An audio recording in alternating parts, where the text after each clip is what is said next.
ప్రసిద్ధ పుణ్యక్షేత్రం కొండగట్టులో చిన్న హనుమాన్ జయంతి ఉత్సవాలు వైభవంగా ప్రారంభమయ్యాయి. 3 రోజుల పాటు జరిగే ఈ వేడుకలకు వేల సంఖ్యలో భక్తులు, దీక్షాస్వాములు తరలివస్తున్నారు. భక్తుల రద్దీని దృష్టిలో ఉంచుకొని ఆలయ అధికారులు కీలక నిర్ణయం తీసుకున్నారు. ఏప్రిల్ 3 వరకు అన్ని రకాల ఆర్జిత సేవలను తాత్కాలికంగా రద్దు చేశారు. కేవలం మాల విరమణ, దర్శనాలకు మాత్రమే అనుమతిస్తున్నారు. భక్తులకు ఎలాంటి ఇబ్బందులు కలగకుండా కట్టుదిట్టమైన భద్రతా, పార్కింగ్ ఏర్పాట్లు చేసినట్లు ఈవో అంజనారెడ్డి తెలిపారు.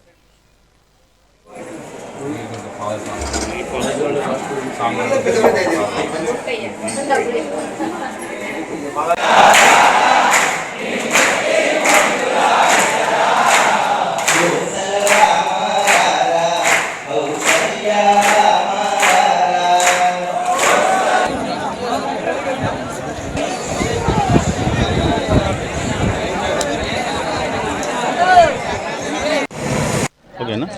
నా పేరు నరేష్ కుమార్, అది వెల్లటూరు మండలం, జగిత్యాల డిస్టిక్.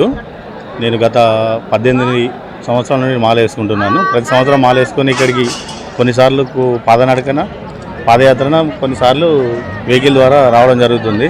ఇక్కడ దాదాపుగా అన్ని రకాల ఫెసిలిటీస్ కానీ ఇలాంటి ఇబ్బందులు లేకుండా అన్నీ మంచిగా చూసుకుంటున్నారు. ప్రసాదం కౌంటర్ల దగ్గర కానీ, స్పెషల్ దర్శనం కానీ, సాధారణ దర్శనం కానీ అన్ని రకాలుగా బాగున్నాయి. వాటర్ ఫెసిలిటీ కానీ అన్నీ కానీ బాగానే ఉన్నాయి. ఇప్పటి వరకు అయితే నేను ప్రతి జయంతికి వస్తున్నాను. గత 18 సంవత్సరాల నుండి ఎలాంటి ఇబ్బందులు లేకుండా అన్నీ బాగానే జరుగుతున్నాయి.